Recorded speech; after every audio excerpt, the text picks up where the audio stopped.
Hello my friends, my name is Rich and welcome to Greatest Rock and Metal. On Greatest Rock and Metal I talk about what are for me the greatest rock albums, bands, gigs of all time, based on listening to thousands of albums and going to hundreds of gigs over many years. Please press the red button to subscribe to the channel. It's free, it's easy to do, and it will only take you a few moments. Thank you very much.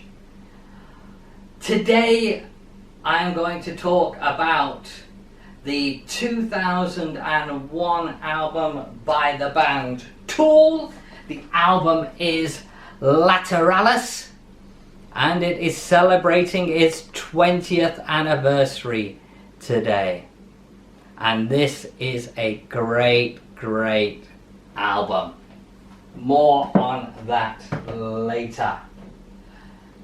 My introduction to Tool came way back in 1993 when I saw videos for the songs Sober and Prison Sex, taken from the Undertow album. I thought the videos were fascinating, the way they'd been created, and also the songs themselves, especially the song Sober. Really good songs. I got the album, but it didn't, I'll be honest, it didn't make that big of an impression on me. There were a few other great tracks on there, but not a great impression. The next album that came out, Enema. Wow, that's when I became a real fan. That came out in 1996, and that album really did hook me. Again, it was the singles, the videos for the singles that got me into it, but that album, that was a real step up. The band themselves, an American band formed in 1990. Singer Maynard James Keenan, drummer Danny Carey, and we have guitarist Adam Jones and Justin Chandler, the bass player, who joined the band in 1995. Great band, absolutely brilliant band, completely faceless. And what I mean by that is, one of the things about Tool is that they go in the tradition of bands like Pink Floyd, for example. They don't really put themselves out there a huge amount. They like to stay out of the spotlight, and as Aerosmith would say, let the music do the talking. It's been interesting following Tool's career because it's been a very unusual one. What really took them to prominence was a tour in America in 1993. They were part of this traveling festival they have in America called Lollapalooza, and that really boosted their popularity, along with some of their videos getting banned, which obviously always helps to get people interested in them then. And videos have been an integral part of the Tool live show, because like I already alluded to, the band themselves are pretty faceless. They're not really on-stage entertainers.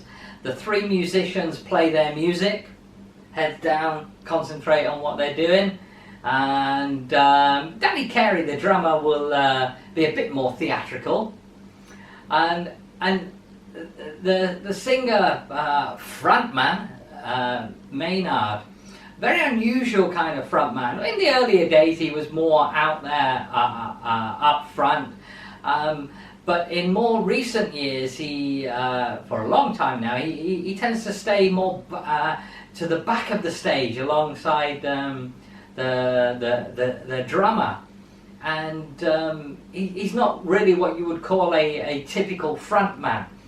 And so the videos, the visual part of a Tool show is a really important aspect to try and keep you interested. Other than that, it's just the music. And I might say that in a disparaging way, but I don't mean it, because actually Tool live shows in recent years are great gigs to go to. But it is unusual to get used to the fact that There isn't really anybody leading the band out front and getting a crowd going in the traditional way. One of the other interesting things about Tool is how little they have done in their many years of being together. In a 31-year career now, they've only produced 5 studio albums. They've had legal problems with record companies, but that's still a pretty poor return. And in fact, their most recent album, this one here, Fear Inoculum, which turned out to be a massive seller, that was their first album in 13 years. That was released in 2019. The 13-year follow-up to what had been called the 10,000 Days. So when they said 10,000 Days album, we didn't actually think it was going to be that long until the next album. In fact, turned out to be just less than 5,000, 4,000 and something days between 10,000 Days and Fear Inoculum. Doesn't matter, because today we're here to talk about Lateralus. Just one more thing I'd like to say as well. Okay, only a few albums in their studio career, but then why not produce some other things along the way to keep the fans interested? It's surprising there's been no, given the resurgence in vinyl, Tool albums and the artwork would be brilliant for vinyl, but there hasn't been any. There was a picture disc for Lateralus quite a while ago, but the reviews of that were as expected with picture discs. Very poor sound quality, because picture discs really are more about the artwork and not so much about the sound quality. And that's a shame, because obviously the music that Tool create is the kind of music you really want to hear in top quality sound. And there's been no Blu-rays or DVDs of the live show in recent years. There was one that was done a while ago now, Salival, but that was from one of the earlier tours. And in more recent years, even though they've been quiet on the producing music front, they still have been doing quite a bit of touring, especially in America. And a DVD, Blu-ray of one of their more recent tours would have been a great addition to their catalogue, but nothing. So it's strange in that respect, but it's not hurt them. Tool have become one of the biggest metal bands in the world. I saw some figures recently about their streaming numbers, and I think they were the third or fourth biggest metal band in terms of streaming numbers. Of course, a long way behind the likes of Metallica, but that's still very impressive for a band with a relatively low profile. So, on to Lateralus, but before we do that, let's take a look at rock t-shirts by the sea.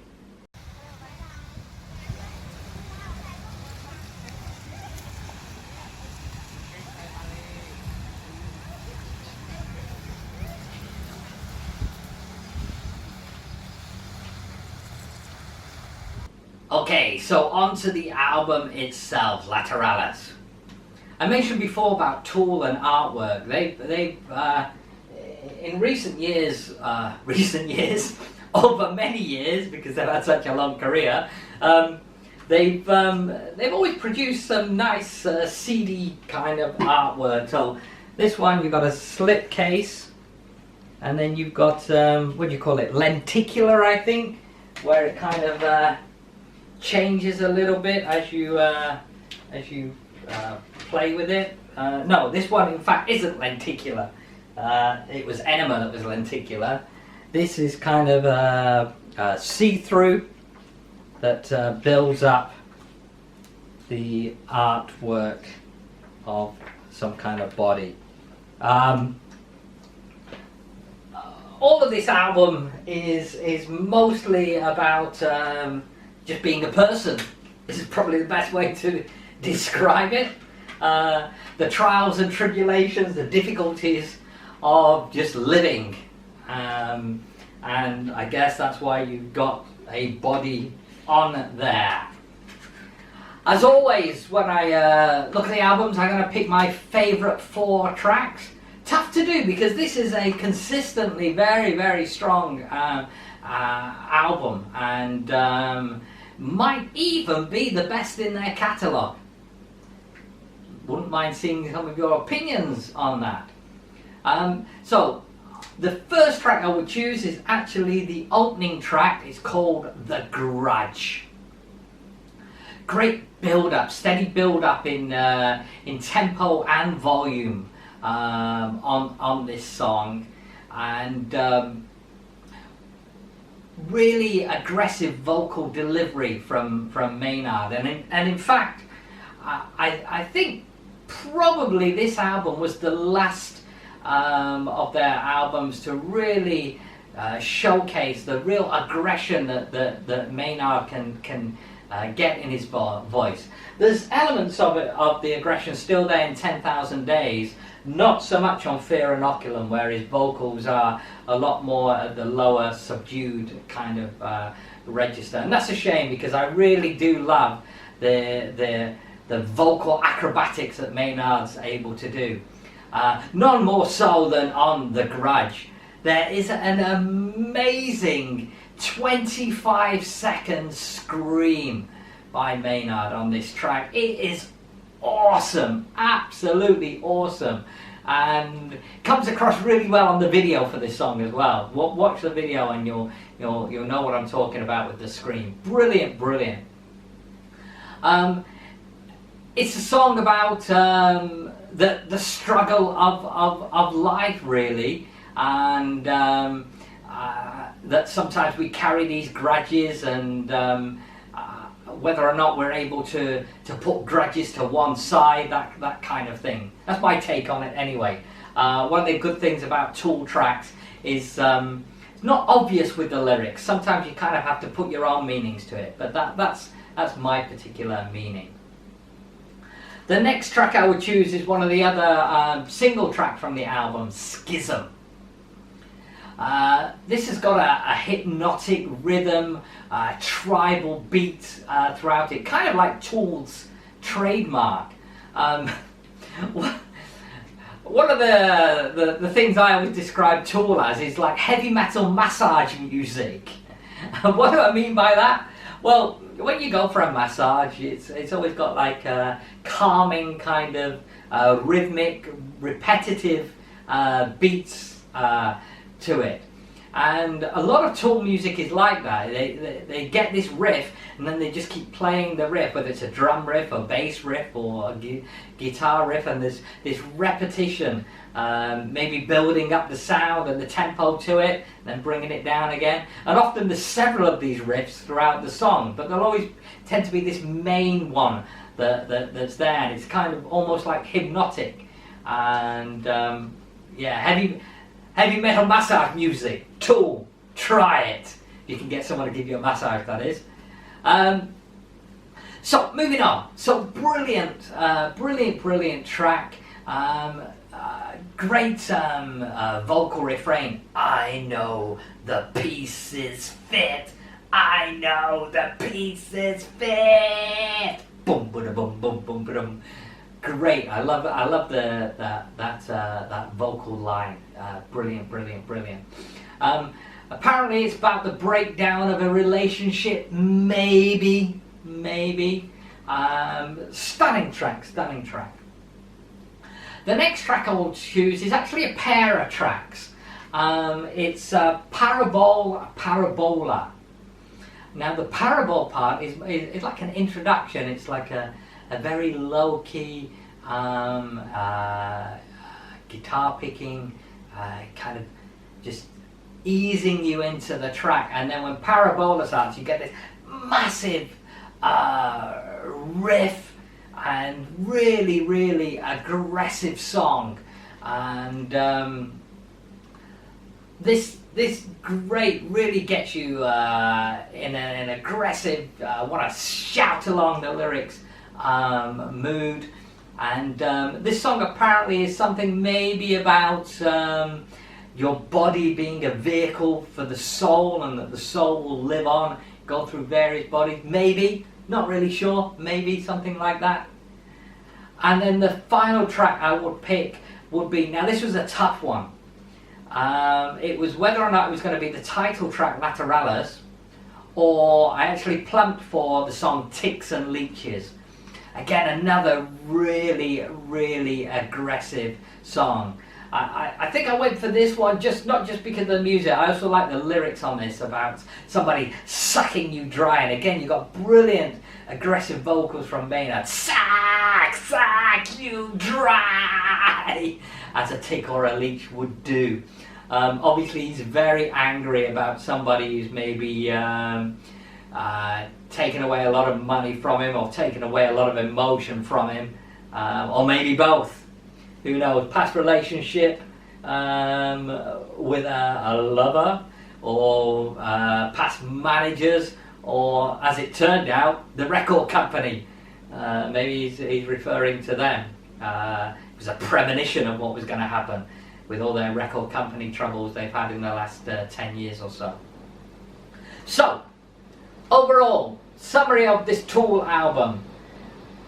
As you could summarize with most Tool albums, brilliant musicianship, stunning vocal performance, and overall a great album. Highly recommended. And that hypnotic tribal sound that become the Tool trademark is all present and correct on Lateralus. Now, what about my first time seeing Tool live? Well, it came at the Ozfest festival. Here is the ticket from this show. 2001 festival, as you can see, headlined by Black Sabbath. Second on the bill was Slipknot. Third on the bill, Tool. Also had Papa Roach, Soulfly, Disturbed. This was the kind of the start of new metal, this period of time. And this particular day, Tool didn't really fit on that bill, and it was a tough gig. The other thing that made it even tougher for Tool is that the band on after them, Slipknot, is really the band that everyone was there for. Slipknot were absolutely exploding in the UK at this time, and there were probably more people there to see Slipknot than any other band, and I'm including Black Sabbath in that. And this was the Black Sabbath with Ozzy. But Slipknot was huge in the UK at that time. So Tool had a tough gig. Made even tougher that they're playing in daylight. That is not ideal for a Tool show, because as I said before, the visuals is an important aspect. The visuals are an important aspect in the light show of a Tool show, which really not going to come across so much in the daytime. Now, in those days, Maynard was a little bit more of a frontman, a little bit more towards the front of the stage, but he was still not your traditional frontman in trying to get the crowd going and engaging the crowd as much as some others. So it was a tough gig for them. Now, they gave it their best shot for sure. Their set list was brilliant. They played the 4 tracks from Lateralus. They played Grudge, Schism, Parabola, and the title track. We had the 3 best tracks from the Enema album, 46-2, Stinkfist and Enema. And then from Undertow we had the track Sober. So, brilliant set list. And they really did give it their best shot. But they were kind of fighting a losing battle to a certain extent. Having said all of that, this was an important show in Tool's career, I think, as far as the UK was concerned, because it did make an impression. It made an impression with me, and they certainly played to much bigger audiences, and at one point even headlined the Download Festival in the UK. So for me, I think it was an important step in their career in the UK. So there you have it. That's my thoughts on Lateralus and the 20th anniversary of this great album. Thank you very much for watching. Please press the red button to subscribe to the channel. It's free, it's easy to do. And remember, as always, we rock!